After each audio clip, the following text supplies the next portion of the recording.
सभी को नमस्कार। Let's start geography YouTube channel में एक बार पुनः आपका हार्दिक स्वागत है। तो आज हम भौतिक भूगोल के टॉपिक ज्वालामुखी से को पढ़ेंगे। बेसिकली ज्वालामुखी है क्या, ज्वालामुखी क्रिया किसे कहते हैं, ज्वालामुखी आने के क्या क्या कारण हैं और ज्वालामुखी कितने प्रकार की होती है। इसके अलावा इस टॉपिक को भी हम दो पार्टों में बांटकर इसका अध्ययन करेंगे। अगले पार्ट के अंदर हम ज्वालामुखी का विश्व में वितरण कहाँ कहाँ पर पाया जाता है और उसके अन्य पार्ट्स पर विस्तार से अध्ययन करेंगे। तो ज्वालामुखी का सामान्य अर्थ यदि हम देखें तो ऐसी मुखी जिसके मुख से क्या है, आग निकलती हो, यानी प्रमुख रूप से ये तो सामान्य अर्थ लगता है, लेकिन ज्योग्राफिकल दृष्टिकोण से देखें तो यानी पृथ्वी के आंतरिक भाग से क्या है, भूगर्भिक शक्तियों द्वारा जनित यानी आकस्मिक क्रिया है ज्वालामुखी, और जिससे क्या है भूपटल के अंदर दरार आ जाती है, उससे गैसें, सैल पदार्थ, तप्त मैग्मा बाहर निकलता है। तो इस प्रकार यदि हम एक सामान्य अर्थ देखना चाहें तो ज्वालामुखी वह छिद्र है जिससे लावा, राख, गैसें और जलवाष्प है वो प्रमुख रूप से क्या है, निकलती है। तो हमारी पृथ्वी पर यानी कुछ ऐसे क्षेत्र हैं जो यानी दुर्बल क्षेत्र हैं, क्योंकि इससे पूर्व हमने क्या समस्थिति पढ़ा था भी, यानी पृथ्वी के अंदर असंतुलन हो जाने के कारण यानी पृथ्वी के आंतरिक शक्तियां सक्रिय हो जाती है और वहां कमजोर भूपटलों को पर या ज्वालामुखी क्रिया आती है, या तो महाद्वीपीय मग्न तट है या जो ज्वालामुखी यानी अपने वलित पर्वतीय क्षेत्र हैं, उन क्षेत्रों के अंदर यानी ज्वालामुखी की क्रियाएं प्रमुख रूप से अधिक होती है, या भ्रंश घाटियों के सारे भी यानी ज्वालामुखी और भूकंप आते हैं। तो यानी ज्वालामुखी वह छिद्र है जिससे लावा, राख, गैसें और जलवाष्प का उद्गार है वो होता है। हम एक दो डेफिनेशन का भी हम अध्ययन करेंगे। तो नंबर एक डेफिनेशन है वुलरिज।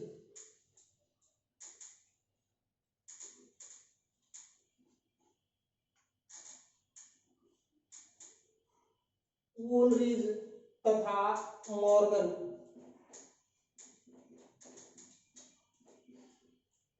यानी संयुक्त रूप से इसकी एक परिभाषा दी है कि ज्वालामुखी वह क्रिया है जिसके अंतर्गत पृथ्वी के भीतर तथा बाहर प्रकट होने की क्रियाएं सम्मिलित की जाती है। मॉर्गन और वुलरिज ने क्या कह दिया कि ज्वालामुखी वह क्रिया है जिसके अंतर्गत पृथ्वी के भीतर तथा बाहर प्रकट होने की क्रियाएं सम्मिलित की जाती है। इसी प्रकार यदि हम बात डेफिनेशन का करें, एफ.जे. मॉकहाउस ने भी अपने ज्वालामुखी की परिभाषा दी है कि ज्वालामुखी धरातल के वे छिद्र हैं जिससे भूगर्भ से क्या है, मैग्मा आदि पदार्थ बाहर निकलता है। तो अब हम यानी बेसिक सामान्य परिभाषा का देखेंगे। तो ज्वालामुखी गोल या कुछ गोल आकार की चट्टी नली है वह, जिसका संबंध क्या होता है, पृथ्वी के आंतरिक भाग का जो मैग्मा होता है, मैग्मा से इस नली के माध्यम से क्या है, क्या निकलते हैं, यानी कंकड़ और क्या निकलती है, गैसें, क्या निकलता है, लावा। तो वो ज्वालामुखी है। तो ज्वालामुखी को किस प्रकार परिभाषित करेंगे, ज्वालामुखी गोल या कुछ गोल आकार की लंबी चपटी नली है जिसके माध्यम से पृथ्वी के आंतरिक भाग से क्या निकलता है, यानी लावा निकलता है। लावा क्या होता है बेसिकली, यानी पृथ्वी के अंदर तापमान पाकर चट्टानें द्रवित अवस्था में हो जाती है।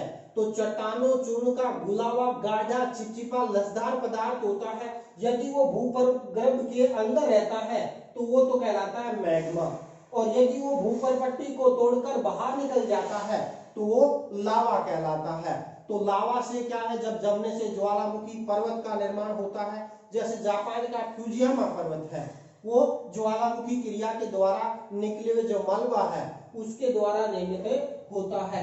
इसके अलावा यानी इस चपटी नली के माध्यम से क्या निकलती है, विभिन्न प्रकार की गैसें निकलती है और गैसों में 60 से 90% जलवाष्प की मात्रा होती है। यानी जल जब यानी तापमान पाकर वाष्प में परिवर्तित हो जाता है। तो ये प्रश्न यानी स्कूल लेक्चर के अंदर भी आ चुका है, एसएससी के अंदर भी पूछा जा चुका है कि अपने बात करते हैं तो ज्वालामुखी में निकलने वाले गैसीय पदार्थों में सर्वाधिक मात्रा किसकी होती है, जलवाष्प की 60 से 90%। इसके अलावा यदि हम बात करते हैं CO2 की मात्रा भी निकलती है, NO2 की मात्रा भी निकलती है, सल्फर डाइऑक्साइड की मात्रा भी इसमें निकलती है। तो इसके अलावा यानी कंकड़ यानी छोटे छोटे जो चट्टानों के टुकड़े हैं वो से लेकर बड़े बड़े विशाल टुकड़े हैं यानी ज्वालामुखी से निकलते हैं। वो निर्भर करता है कि पृथ्वी का अंतर्जात बल वो किस गति से प्रमुख रूप से क्या है, कार्य करता है। इसके अंदर यदि हम देखें बड़े बड़े जो चट्टानी टुकड़े होते हैं जो वायुमंडल में काफी ऊंचाई तक उछाल दिए जाते हैं उनको कहते हैं बम। क्या कहते हैं, बम निकलते हैं। इसके अलावा मटर या अखरोट के आकार के जो टुकड़े होते हैं यानी क्या, मटर या अखरोट के आकार के जो टुकड़े निकलते हैं उसको कहते हैं लेपली। ये भी प्रश्न है वो पूछा जा चुका है। इसके अलावा यदि हम बात करते हैं बहुत बारीक धूल के कण निकलते हैं और इस यानी इस प्रकार यदि हम बात करते हैं यानी ठोस द्रव गैसीय पदार्थ निकलने वाली जो चपटी नली है ज्वालामुखी, तो 2 स्टिक उत्तर यदि हम देखना चाहें तो ज्वालामुखी प्राय गोल या कुछ गोल आकार की चपटी नली है, क्योंकि पूर्णतः गोल नहीं है, क्योंकि लावा निकलता है तो जहां कमजोर चट्टाने होते हैं उस तरीके बढ़ जाता है। तो ज्वालामुखी गोल या कुछ गोल आकार की चपटी नली है जिसके माध्यम से पृथ्वी के आंतरिक भाग से ठोस द्रव और गैसीय पदार्थ निकलते हैं। वो क्या कहलाता है भाई, ज्वालामुखी कहलाता है।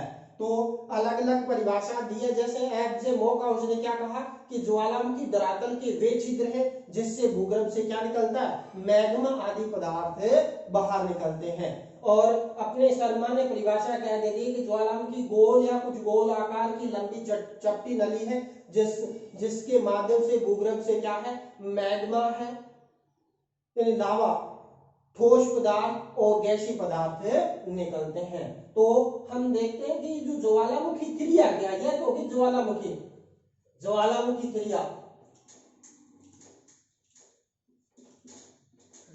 क्रिया क्या होता है, जब पृथ्वी के आंतरिक भाग से नली के माध्यम से क्या निकल गया, यानी लावा, कंकड़, पत्थर, बजरी, जलवाष्प की मात्रा है कंटिन्यू प्रोसेस के अंदर निकलती है। कई बार क्या होता है, नली के अंदर से भी मुख्य रूप से यानी ऊपर मलबा जमने के कारण सहायक नली बन जाती है, जिससे परिपोषित शंकु का निर्माण होता है। तो यानी ज्वालामुखी क्रिया क्या है, पृथ्वी के आंतरिक भाग में मैग्मा के निर्माण से लेकर पृथ्वी के आंतरिक भाग के अंदर मैग्मा तस्वीरनुमा आकृति के अंदर, गुंबदनुमा आकृति के अंदर या लहरदार आकृति के अंदर या लंबवत किसी प्रकार यानी पृथ्वी के आंतरिक भाग में लावा के जमा, मैग्मा के जमा होने भूपर्पट्टी को तोड़कर बाहर भाग पर यानी जो विखंडित पदार्थ है, चाहे वो लावा हो चाहे वो विभिन्न प्रकार के यानी आपका ठोस पदार्थ हो, उसके जमने की जो संपूर्ण जो प्रक्रिया है वो क्या कहलाती है, ज्वालामुखी क्रिया कहलाती है। तो ज्वालामुखी क्रिया क्या है, पृथ्वी के आंतरिक भाग में मैग्मा के निर्माण से लेकर पृथ्वी की यानी आंतरिक भाग में कम ताप की वजह से, कम दाब की वजह से भूपर्पट्टी को तोड़ नहीं पाता है, तो मैग्मा पृथ्वी के आंतरिक भाग में यानी जम जाता है, जिसके अंदर हम स्थलाकृतियों में बात करते हैं laccolith, phacolith, sill, sheet, dike जैसी स्थलाकृतियां बनती है। और पृथ्वी के आंतरिक भाग को जब ताप और दाब ज्यादा होता है तो उसके अंदर क्या होता है कि बाहर आकर यानी ज्वालामुखी पर्वत है, क्रेटर झील है, संकुष्ट शंकु है, कोल्डेरा है और ज्वालामुखी पर्वत है, पठार है और कई प्रकार की स्थलाकृतियों का निर्माण होता है जो अपने ज्वालामुखी के द्वारा निर्मित स्थलाकृतियों में डायग्राम रेखा चित्र के माध्यम से एक एक स्थलाकृतियों को क्लियर करेंगे। तो ये हो गया ज्वालामुखी क्रिया। ज्वालामुखी तो क्या होगी, ज्वालामुखी गोल या कुछ गोल आकार की चपटी लंबी नली है जिसके माध्यम से पृथ्वी के आंतरिक भाग से ठोस द्रव और गैसीय पदार्थ निकलते हैं, वो हो गया ज्वालामुखी। ज्वालामुखी क्रिया क्या हो गया, पृथ्वी के आंतरिक भाग में मैग्मा का निर्माण। मैग्मा का निर्माण कब होगा, जब ताप और दाब लगेगा और जल के साथ यह चट्टानें घुलकर गाढ़ा चिपचिपा लसदार पदार्थ भूमि के अंदर रहेगा, मैग्मा है, ऊपर पट्टी को तोड़कर बाहर आ जाएगा, लावा कहलाएगा। तो पृथ्वी के आंतरिक भाग में मैग्मा निर्माण से लेकर भूपरपट्टी के आंतरिक भाग में मैग्मा के जमा होने और भूपरपट्टी को तोड़कर बाह्य भाग के अंदर विभिन्न स्थलाकृतियों में जमाव की जो संपूर्ण प्रक्रिया है वो ज्वालामुखी क्रिया के नाम से जानी जाती है। अब हम देखेंगे ज्वालामुखी के अंग।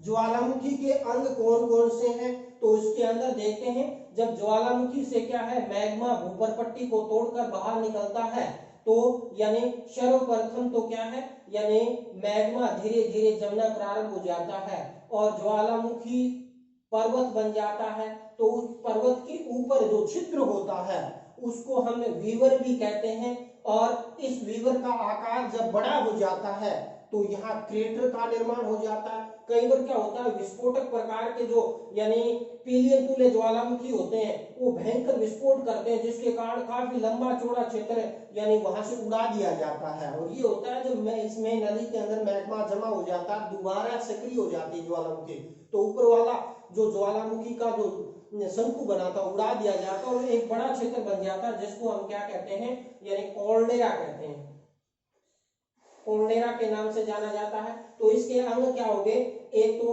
वीवर हो गया, एक जिससे नली से लावा निकलता है तो वो हो गया यानी नली। दूसरा यानी छोटा ऊपर छिद्र बनता है उसको तो वीवर कहते हैं या छिद्र कहते हैं, थोड़ा सा बड़ा हो जाता है वो क्रेटर कहलाती है। और यदि और ज्यादा विस्तृत हो जाता है, जैसे जापान का अंशु कॉल्डेरा है वो 112 किलोमीटर की परिधि के अंदर फैला हुआ है, तो इस प्रकार यानी वो कॉल्डेरा कहलाएगा। और कई बार क्या होता है, मुख्य नली के अंदर मैग्मा ठोस हो जाता है, जम जाता है तो क्या होता है, उसके नीचे से मैग्मा बाहर निकलता है तो उपसहायक नलियां बन जाती है। उपसहायक नली के नाम से भी इसको जाना जाता है। और यहाँ छोटे छोटे शंकु बन जाते हैं, शंकु के ऊपर शंकु बन जाते हैं जिसको गौण शंकु के नाम से भी प्रमुख रूप से क्या है, जाना जाता है। और ये जो संपूर्ण स्थलाकृति बनती है इसको क्या क्या कहते हैं, ज्वालामुखी शंकु, ज्वालामुखी शंकु के नाम से जाना जाता है। तो ये हो गया क्या है, ज्वालामुखी के अंग। इसके बाद हम बात करते हैं ज्वालामुखी आते क्यों हैं, क्या कारण है कि ज्वालामुखी प्रमुख रूप से आते हैं। तो नंबर एक तो सीधा सा ये है, हमने समस्थिति पढ़ी थी, तो भूगर्भिक असंतुलन। ज्वालामुखी के द्वारा यदि हम बात करते हैं तो कारण हम बात करते हैं, ज्वालामुखी आने के कारण क्या है, तो भू असंतुलन। भू असंतुलन के अंदर क्या होता है, यानी हमारी पृथ्वी के अंदर ऊंचे पर्वतीय भाग है, कम मात्रा में यानी हल्के होते हैं, उससे नदियों के माध्यम से मलबा समुद्र में डाल दिया जाता है तो वहां दबाव बढ़ेगा, संवहन की क्रियाएं होगी। और जहां कमजोर भूखंड होंगे वहां पर क्या होता है, यानी वो क्षतिपूर्ति के लिए, संतुलन स्थापित करने के लिए पृथ्वी के अंदर, जैसे हमने एरी प्राट के विचारों का मत का अध्ययन किया था कि पृथ्वी के अंदर समतोल तल होता है, क्षतिपूर्ति तल होता है, तो उसके अनुसार यदि हम देखें तो यानी पृथ्वी के अंदर यानी संतुलन स्थापित करने के लिए भूकंप यानी भूकंप तथा ज्वालामुखी क्रियाएं प्रमुख रूप से क्या है, आती है। दूसरा आता है गैसों की उत्पत्ति।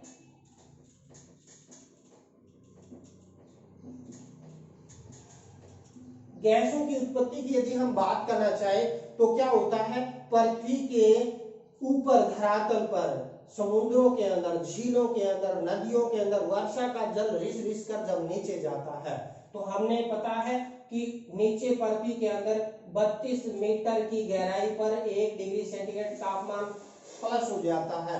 जब जल नीचे जाता है तो जल तापमान पाकर जलवाष्प में परिवर्तित हो जाता है।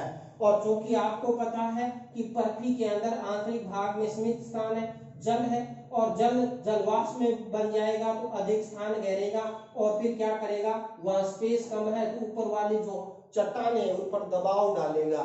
जहां उसको कमजोर चट्टाने बनेगी वहां पर वो एक निश्चित मात्रा में तापमान होने के बाद वो बाहर प्रमुख रूप से क्या है, यानी विस्फोट के साथ निकलती है, जिसके कारण भी ज्वालामुखी की क्रियाएं प्रमुख रूप से क्या है, आती है।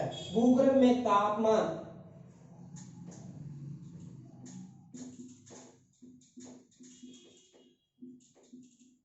भूगर्भ में तापमान में क्या हो जाए, वृद्धि हो जाए।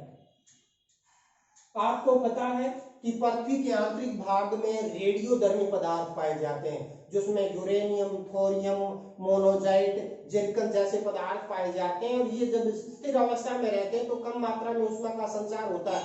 कई बार क्या होता है, प्लेटों में गतियां उत्पन्न हो जाती है या भूगर्भीय हलचल होती है तो ये रेडियोधर्मी पदार्थ आपस में टकरा जाते हैं और टकराने से अथाह ऊष्मा का संचार होता है, जिसके कारण ये ठोस पिंड को अचानक गैसीय पिंड के अंदर गैस अवस्था में परिवर्तित कर देते हैं। और फिर क्या होता है, ऊपर वाली चट्टानों पर दबाव पड़ता है और जिसके कारण या तो दरार पड़ जाएगी या नली के माध्यम से लावा बाहर निकलकर ज्वालामुखी के रूप में प्रस्फुटित प्रमुख रूप से क्या है, होता है। फिर आता है चौथा, दाब में कमी। दाब में कमी कई बार क्या होता है कि हमारी जो पृथ्वी है उस पर यानी भ्रंशन की क्रिया है, भूकंप आए, दबाव हट जाता है ऊपर वाले, या भूस्खलन की क्रिया के द्वारा दाब हट गया तो वो क्षेत्र कमजोर हो जाता है और दाब हटने से नीचे से जो मैग्मा है वो क्या है, प्रस्फुटित हो जाता है और ज्वालामुखी के रूप में यानी बाहर निकलता है। इसके अलावा पांचवा देखें, प्लेट विवर्तनिकी या प्लेटों में गतियां। प्लेट विवर्तनी की हम इससे पूर्व टॉपिक पढ़ चुके हैं। यानी विवर्तनी का मतलब क्या होता है, प्लेटों के अंदर यानी गतियां उत्पन्न, हलचल, और जो प्लेटें हैं वो विभिन्न दिशाओं में गति करती है और जब गति करती है दो विपरीत दिशाओं में प्लेट खिसकेगी तो वहां से क्या होगा, यानी नीचे से दबाव हटेगा और वो ज्वालामुखी के रूप में लावा बाहर निकलता है। तो प्लेटों में गतियां होने के कारण भी यानी प्रमुख रूप से क्या है, ज्वालामुखी की क्रियाएं प्रमुख रूप से होती है। इसके अलावा यदि हम बात करना चाहें तो यानी भूकंप आता है, वो भी प्रमुख रूप से क्या है, ज्वालामुखी का कारण यानी बनता है। तो ये 4-5 कारण है प्रमुख रूप से क्या, ज्वालामुखी आने के। तो ज्वालामुखी से जो निकलने वाले पदार्थ की हम बात करते हैं, कई बार पदार्थों के बारे में पूछ लिया जाता, तो ज्वालामुखी से 3 प्रकार के पदार्थ निकलते हैं। एक तो निकलती है गैसें, दूसरा निकलता है ठोस पदार्थ,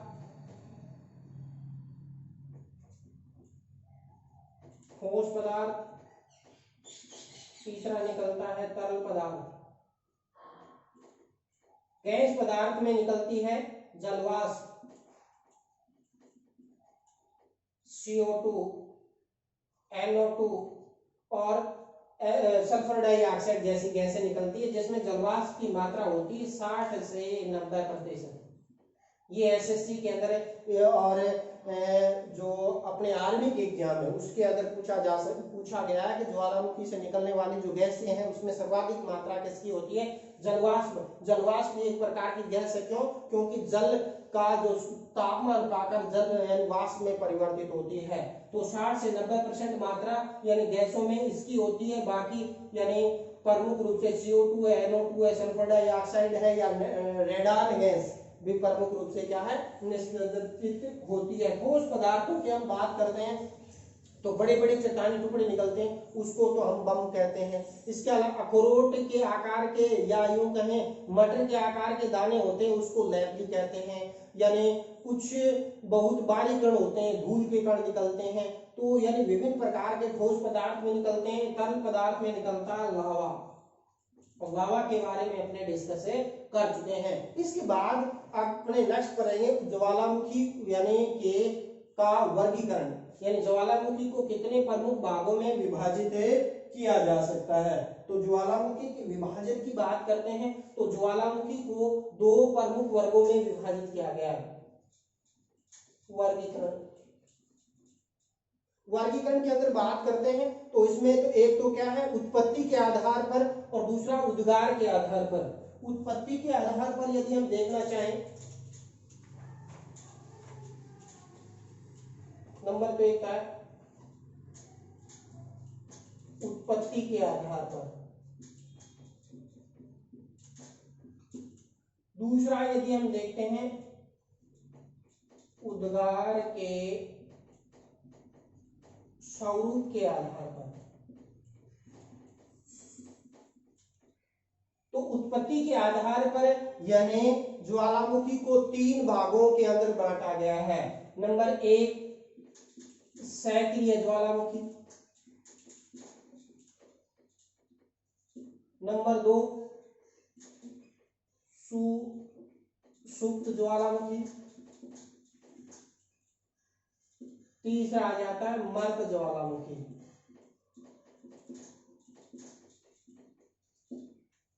तो सक्रिय ज्वालामुखी ऐसे ज्वालामुखी जिससे कंटिन्यू प्रोसेस के अंदर क्या निकलता है, लावा, कंकड़, पत्थर, गैसें की मात्रा है वो निसर्जित होती रहती है, वो सक्रिय ज्वालामुखी कहलाती है। और विश्व के अंदर सक्रिय ज्वालामुखी की बात करें तो 500 सक्रिय ज्वालामुखी है, जिसके अंदर देखना चाहें जो यूरोपीय देश इटली का एटना ज्वालामुखी है या स्ट्राम्बोली ज्वालामुखी है, सक्रिय ज्वालामुखी है। और स्ट्राम्बोली ज्वालामुखी यानी भूमध्य सागर के पास स्थित है, इसलिए इसको यानी भूमध्य सागर का प्रकाश स्तंभ भी कहते हैं, लाइट हाउस ऑफ द, यानी मुख्य रूप से क्या लाइट हाउस कहा जाता है भूमध्य सागर का। दूसरा यदि हम बात करते हैं इसके अंदर यानी कई और ज्वालामुखी, भारत के अंदर भी एक सक्रिय ज्वालामुखी है, वो प्रमुख रूप से पाया जाता है।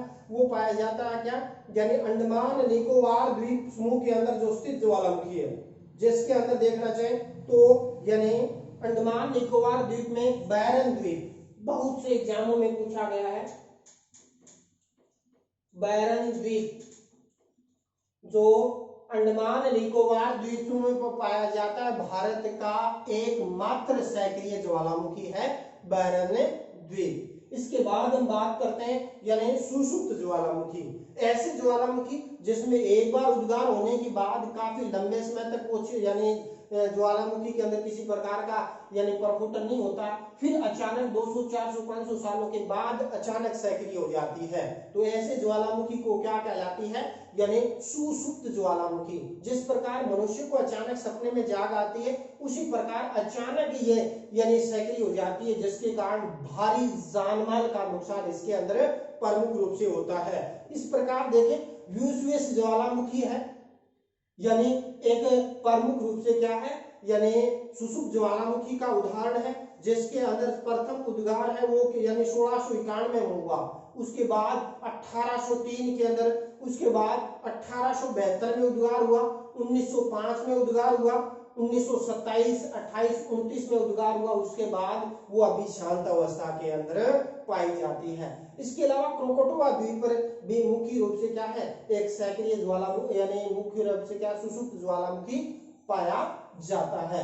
इसके बाद हम बात करते हैं मर्द ज्वालामुखी, जिसके अंदर एक बार उद्गार होने के बाद यानी हजारों वर्षों तक न तो उद्गार के कोई लक्षण दिखाई देते और न ही किसी प्रकार का उद्गार है वो नहीं होता है। तो उसके अंदर देखते हैं तो कई प्रकार के ज्वालामुखी पाए जाते हैं, तो जिसके अंदर यानी ईरान का कोहे सुल्तान देवमन ज्वालामुखी है वो, या अपना पड़ोसी देश म्यांमार है, म्यांमार का माउंट पोपा ज्वालामुखी है, वो भी क्या है यानी प्रमुख रूप से मर्द ज्वालामुखी का उदाहरण है। भारत में भी मर्द ज्वालामुखी पाया जाता है, वो पाया जाता है कहाँ, अंडमान निकोबार द्वीप समूह के अंदर है, नारकोंडम,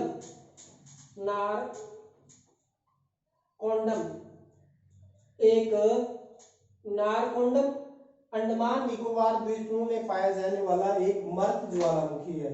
सक्रिय ज्वालामुखी भी बैरन द्वीप भी अंडमान निकोबार द्वीप समूह में पाया जाता है, और नारकंडम भी प्रमुख रूप से क्या है यानी अंडमान निकोबार द्वीप समूह में पाया जाता है, जो भारत का केंद्र शासित प्रदेश है। तो इस प्रकार आज हमने बेसिकली ज्वालामुखी क्या है, ज्वालामुखी के अंग कौन कौन से पाए जाते हैं, ज्वालामुखी के आने के प्रमुख कारण क्या है। और ज्वालामुखी का यानी प्रकार उत्पत्ति के आधार पर देख लिया। अगले वीडियो में उद्गार के स्वरूप के आधार पर ज्वालामुखी का वर्गीकरण देखेंगे और ज्वालामुखी का विश्व के अंदर वितरण का विस्तार से अध्ययन करेंगे। तो इसी के साथ हम आज का वीडियो यहीं समाप्त करते हैं। जय हिंद, जय भारत।